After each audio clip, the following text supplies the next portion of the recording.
Fresh ನೀರು ಸಿಗ್ತಾಯಿದೆ ಇಲ್ಲಿ. ಕುಡಿಲಿಲ್ಲ ಅಂದರೆ ನಮ್ಮಷ್ಟು ಪಾಪು ಅಂತ ಏನು ಯಾರೂ ಇಲ್ಲ.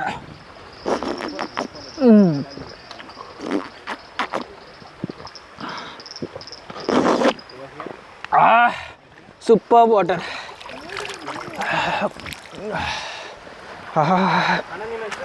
ಫ್ರಿಜ್ಜಲ್ಲಿಟ್ಟು ತೆಗ್ದಂಗಿದೆ ನೀರು. ಅಷ್ಟು ಪ್ಯೂರ್ ಆಗಿದೆ, ಅಷ್ಟು ಕೋಲ್ಡ್ ಆಗಿದೆ, ಅಷ್ಟು ಫ್ರೆಶ್ ಆಗಿದೆ. ವಾ ವಾ ವಾ.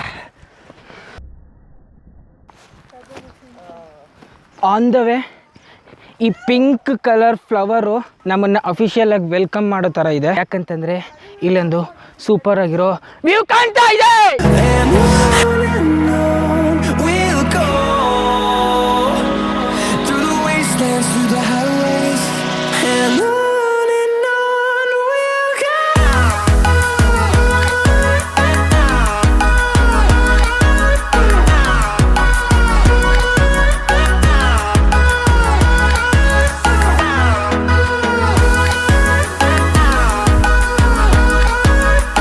ನೋಡಿ ಲೀಚ್ ಕಚ್ಚಿ ಅಲ್ಲಿ ಬ್ಲಡ್ ಕಾಣಿಸ್ತಾ ಇದೆ ನಿಮಗೆ.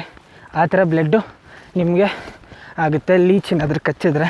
ಅದಕ್ಕೆ ನೀವು ಶೂ ಹಾಕ್ಕೊಂಡು ಹೋಗ್ಬೇಕು. ಬಟ್ ಇವ್ರಿಗೆಲ್ಲ ಅಭ್ಯಾಸ ಆಗಿಬಿಟ್ಟಿದೆ. ನಮಗೆ ಇರೋದಂದ್ರೆ ಒಂದೇನಾದ್ರು ಕಚ್ಬಿಟ್ರೆ ಅಂತ ಬಾಯಿ ಬಡ್ಕೋತೀವಿ. ಬಿಟ್ಟು ಇವ್ರು ಹಂಗೇನಿಲ್ಲ, ಇವರು ಅಷ್ಟು ಸ್ಟ್ರಾಂಗ್ ಆಗಿದ್ದಾರೆ.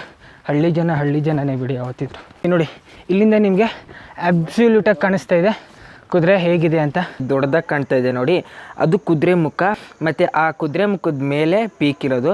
ನೀವು ಡೈರೆಕ್ಟಾಗಿ ನೋಡಿದ್ರೆ ಸೇಮ್ ಕುದುರೆ ಮುಖದ ಥರನೇ ಹೋಲುತ್ತೆ, ಅಷ್ಟು ಚೆನ್ನಾಗಿ ಕಾಣುತ್ತೆ ಕುದುರೆ ಮುಖ. ನಾನು ನಿಂತಿರೋ ಪಾಯಿಂಟಿಂದ ಅಲ್ಲಿಗೆ 6 ಕಿಲೋಮೀಟರ್ ಆಗುತ್ತೆ. ಈಗ ಆಲ್ರೆಡಿ ನಾನು 5 ಕಿಲೋಮೀಟರ್ ನಡ್ಕೊಂಬಂದ್ಬಿಟ್ಟಿದ್ದೀನಿ. ಕುದುರೆ ಮುಖ ಪೀಕ್ಗೆ ಹೋಗಾದ್ಮೇಲೆ ನಾವು ಯಾವ ದಾರಿಲಿ ಬಂದು ಅದೇ ದಾರಿಲಿ ವಾಪಸ್ ಹೋಗಬೇಕು, ಬೇರೆ ಯಾವುದೋ ದಾರಿ ಇಲ್ಲ. ಈ ವಿಡಿಯೋನ ನೀವು ಗಮನ ಇಟ್ಟು ನೋಡ್ಕೊಳ್ಳಿ. ಕುದುರೆ ಮುಖದ ಬಗ್ಗೆ ಒಂದೊಂದೇ ಮಾಹಿತಿನ ಕೊಡ್ತಾ ಹೋಗ್ತೀನಿ.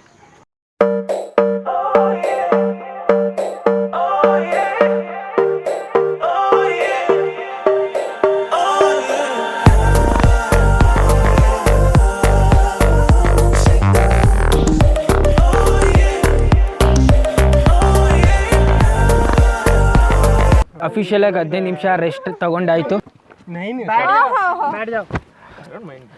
ನಾನೇ ಕಾಣಿಸ್ತಾ ಇಲ್ಲ.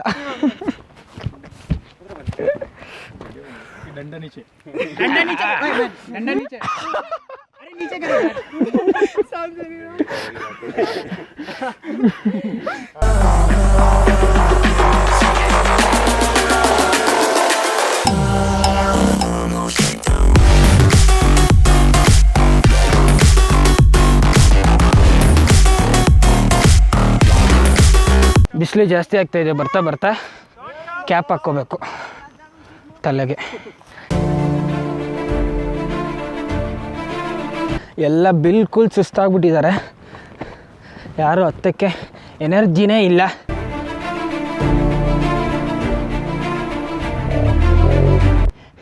ಎನರ್ಜಿ ಫುಲ್ಲು ಲಾಸ್ ಆಗಿಬಿಟ್ಟಿದೆ. There is no energy. Oh my god, no energy.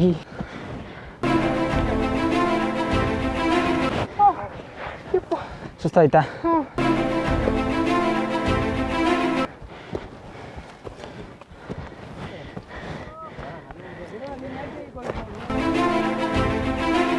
ಬಿಸಿಲು ಬಂದಿರೋದ್ರಿಂದ ವ್ಯೂ ಸಕ್ಕತ್ತಾಗಿ ಕಾಣ್ತಾ ಇದೆ.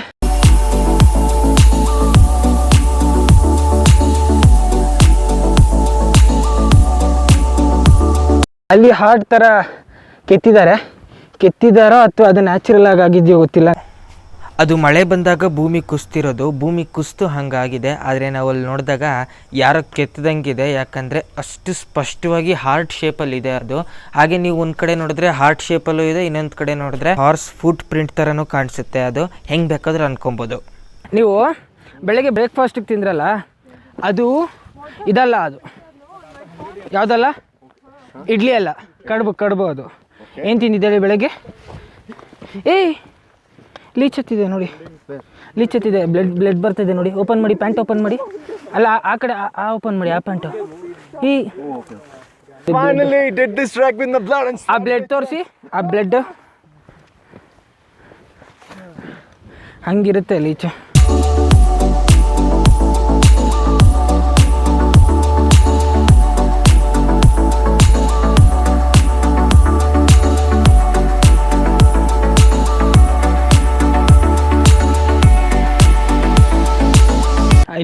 ಹಾಗೆ ಬರ್ತಾನೆ ಇದ್ದಾರೆ.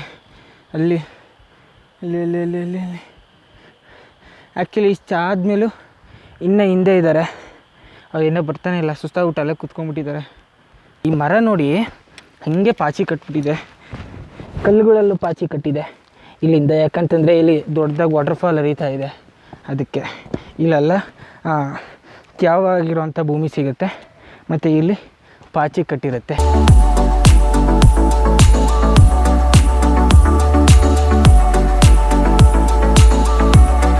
ಅಪ್ಪ ಓಹ್, ಈ ಮರ ನೋಡಿ ಬ್ಯೂಟಿಫುಲ್ ಆಗಿದೆ.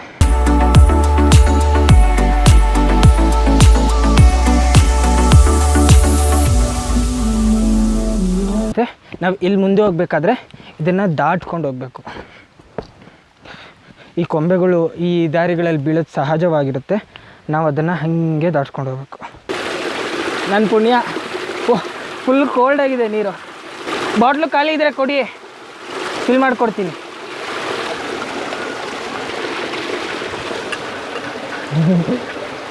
ಕ್ಯಾಚ್.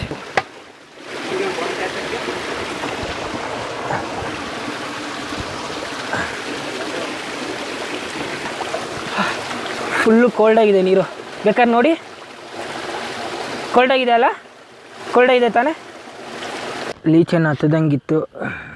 ಲೀಚು ಗುರು, ಫಸ್ಟ್ ಲೀಚಿದು ನೋಡಿದಾಗ ಒಂಥರ ಆಗೋಯ್ತು. ಯಪ್ಪ, ವರ್ಸ್ಟ್ ಫೀಲಿಂಗ್ ಎವರ್. ಅದು ಒಂಥರ ತಣ್ಣಗೆ ಆಗ್ತಾ ಇರುತ್ತೆ ನಿಮಗೆ ಲೀಚ್ ಹತ್ತುತ್ತಾ ಇದ್ದರೆ, ಗೊತ್ತಾಗ್ಬಿಡುತ್ತೆ.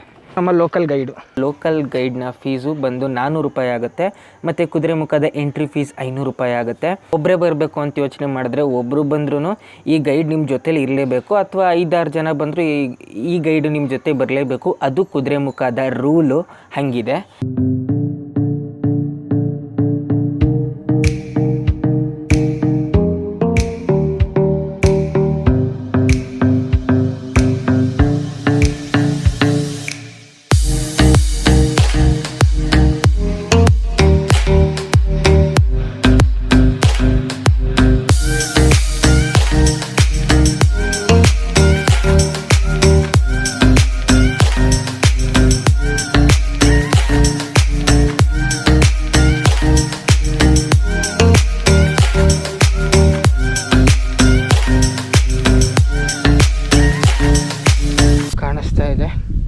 ಫುಲ್ಲು ನಮ್ಮ ಸುತ್ತ ರೇಡಿಯಸ್ ಎಲ್ಲಂದ್ರಲ್ಲಿ ಹಸಿರಿನ ತಪ್ಪಲು ಕಷ್ಟಪಟ್ಟು ಹಚ್ತಾ ಇದ್ದಾರೆ.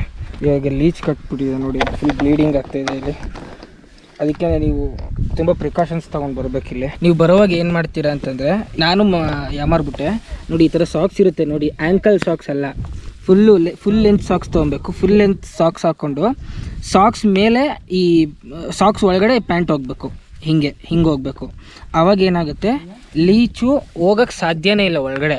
ನೀವು ಬರೀ ಈ ಥರ ಸಾಕ್ಸ್ ಹಾಕ್ಕೊಂಡು ಬಂದರೆ ಲೀಚ್ ಆರಾಮಾಗಿ ಈಸಿಯಾಗಿ ಒಳಗಡೆ ಹೋಗುತ್ತೆ. ನಂಗೆ ಸುಮಾರು ಸಲ ಹೋಗಿತ್ತು, ತುಂಬ ತೆಗ್ದಾಕ್ದೆ ಆಲ್ರೆಡಿ.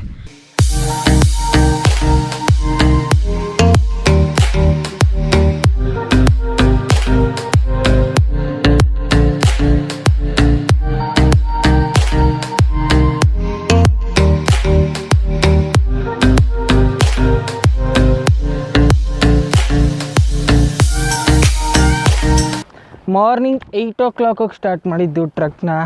4.25 hours ಆಯಿತು. ನಡೀತಾ ಇದ್ದೀನಿ, ಇನ್ನೂ ನಡೀತಾನೇ ಇದ್ದೀನಿ. ಆ ಪೀಕ್ ಕಾಣ್ತಾ ಇದೆ ನೋಡಿ, ಆ ಪೀಕ್ ಮೇಲೆ ಹತ್ತಿದ್ರೆ ಟ್ರಕ್ಕು ಕಂಪ್ಲೀಟ್ ಆದಂಗೆ. ಆಮೇಲೆ ಈ ಕಡೆ ನೋಡ್ತಾಯಿದ್ರೆ ಅಲ್ಲಿ ಮೋಡ ಕವಿದ ವಾತಾವರಣ, ಅಲ್ಲೆಲ್ಲ ರಿಗ್ಗರಸ್ ಆಗಿ ಮಳೆ ಬೀಳ್ತಾ ಇದೆ. ಇಲ್ಲಿ ಇಷ್ಟೊತ್ತು ಬಿಸಿಲಿತ್ತು, ಆದರೆ ಈಗ ತಣ್ಣನೆಯ ಗಾಳಿ ಬರ್ತಾಯಿದೆ. ಇಲ್ಲಿ ಮೋಡಗಳು, ಮತ್ತು ವಿಶೇಷವಾಗಿ ಆ ಪೀಕ್ ಇದೆ ನೋಡಿ, ಆ ಪೀಕ್ ಮೇಲೆ ಮೋಡ ಹರಿಯುತ್ತೆ. ಆ ಮೋಡ ಹಿಂಗೆ ಸ್ಲ್ಯಾಂಟಾಗಿ ಹಿಂಗೆ ಹೋಗುತ್ತೆ, ಅದನ್ನು ನಾವು ಹಾಗೆ ಫೀಲ್ ಮಾಡ್ಬೋದು. ಆ ಪೀಕ್ ಮೇಲೆ ಹೋದಾಗ ಅರ್ಧ ಗಂಟೆ ಮುಂಚೆ ಈ ಪಾರ್ಟಲ್ಲಿ ನಾನೇನು ನಿಂತಿದ್ದೀನಿ, ಇಲ್ಲಿ ಆಲ್ರೆಡಿ ಮಳೆ ಬಿದ್ದು ಹೋಗಿದೆ. ಈಗ ಅಲ್ಲಿ ಮಳೆ ಬೀಳ್ತಾ ಇದೆ. ನನ್ನ ಕಾಲುಗಳನ್ನ ನಾನೇ ಕಂಟ್ರೋಲ್ ಮಾಡೋಕ್ಕಾಗ್ತಾಯಿಲ್ಲ. ಟ್ರೆಕ್ ಸ್ಟಾರ್ಟ್ ಮಾಡಿದ್ದು 10 ಜನ, ಆದರೆ ಪೀಕ್ ಹತ್ರ ಹತ್ತುತ್ತಾರೆ ಅಂತ ಗ್ಯಾರಂಟಿ ಇರೋದು ಒಂದು 3-4 ಜನ ಅಷ್ಟೇ. ಇನ್ನೆಲ್ಲ ಅಲ್ಲಲ್ಲೇ ಎಂಡ್ ಮಾಡ್ಕೊತ ಇದ್ದಾರೆ. ಸೊ ವಿಲ್ ಪವರ್ ಅಂತೂ ತುಂಬ ಮುಖ್ಯ ಆಗುತ್ತೆ. ಇಲ್ಲಿ ಸ್ಟ್ರೀಮ್ ಹರಿತಾ ಇದೆ, ಈ ಸ್ಟ್ರೀಮ್ ಈ ಬೆಟ್ಟದ ತುದಿಯಿಂದ ಹಿಂಗೆ ಹೋಗಿನೇ ನಾವು ಅಲ್ಲಿಂದ ಕುಡಿದ್ವಲ್ಲ, ಅದೆಲ್ಲ ಈ ಥರ ಸಣ್ಣ ಸಣ್ಣ ಸ್ಟ್ರೀಮಲ್ಲಿ ಹೋಗಿ ಅದು ಇದು ಬೇರೆ ಸ್ಟ್ರೀಮ್ ಕನೆಕ್ಟ್ ಆಗಿ ದೊಡ್ಡದಾಗಿ ಅಲ್ಲಿ ಹರಿಯುತ್ತೆ ಆಚೆ. ಇಲ್ಲಿ 3 ಜನ ಇದ್ದಾರೆ ನಮ್ಮ ಟೀಮ್ ಅವರು. Hello hello hello.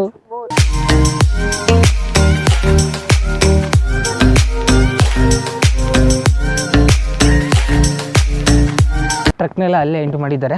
So almost ಬಂದಿದ್ದಾರೆ. ಬಟ್ ಅಫಿಷಿಯಲಾಗಿ ನೀವು ಟ್ರಕ್ನ ಕಂಪ್ಲೀಟ್ ಮಾಡೋವಾಗಿದ್ದರೆ ಆ ಪೀಕಿಗೆ ಹೋಗಲೇಬೇಕು. ಇನ್ನೊಂದು ಇಂಟ್ರೆಸ್ಟಿಂಗ್ ಸಂಗತಿ ಏನು ಅಂತಂದರೆ ಆ ತುದಿಯಿಂದ ಪೊಲೀಸ್ ಕ್ವಾರ್ಟರ್ಸ್ ಇತ್ತಲ್ಲ, GPS ಅಲ್ಲಿ 9 ಕಿಲೋಮೀಟರ್ಸ್ ತೋರಿಸುತ್ತೆ, ಬಟ್ ಆ್ಯಕ್ಚುಲಿ ಇರೋದು 11 ಕಿಲೋಮೀಟರ್ಸ್. ಇನ್ನೊಂದು ಇಂಟ್ರೆಸ್ಟಿಂಗ್ ಪಾಯಿಂಟ್ ಏನಂತಂದರೆ ಈ 10 ಜನದಲ್ಲೂ ನಾನೊಬ್ಬನೇ ಲೀಡಿಂಗಲ್ಲಿರೋದು. ಈಗ ಎಲ್ಲ ಹಿಂದೆ ಇದ್ದಾರೆ, ಈಗ ಬರ್ತಾಯಿದ್ದಾರೆ ರೆಸ್ಟ್ ತೊಗೊಂಡು. ಬಟ್ ನಮ್ಮ ಟೀಮಲ್ಲಿ ಇರೋ 10 ಜನದಲ್ಲಿ ನಾನು ಲೀಡಿಂಗಲ್ಲಿದ್ದೀನಿ. That's like doctor bro.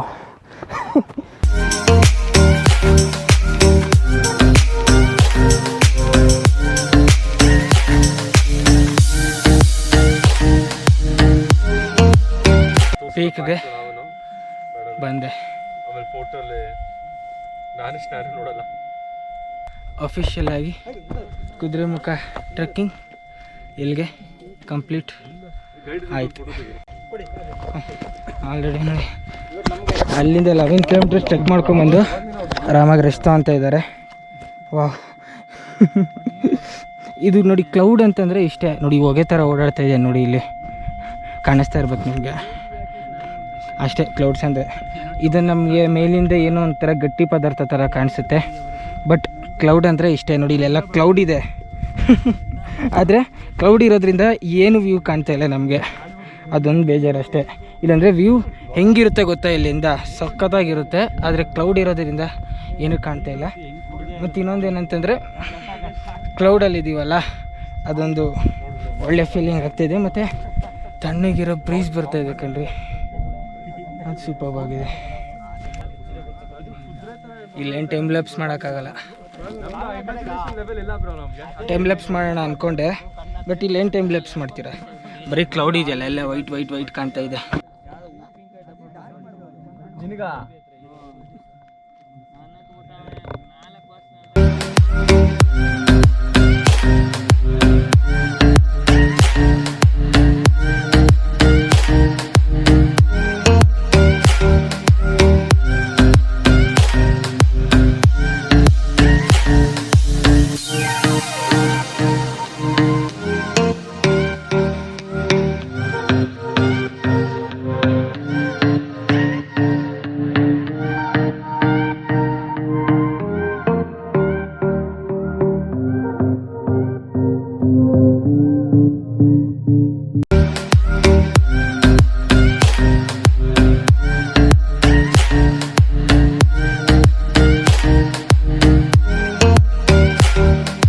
ಸಮುದ್ರ ಮಟ್ಟಕ್ಕಿಂತ 1892 ಕಿಲೋಮೀಟ್ರ್ ಎತ್ತರ ಇದ್ದೀವಿ ಈಗ ಈ ಪೀಕಲ್ಲಿ, ಕುದುರೆಮುಖ ಪೀಕಲ್ಲಿ. One of the highest peak in Karnataka ಈ ಕುದುರೆಮುಖ ಪೀಕ್.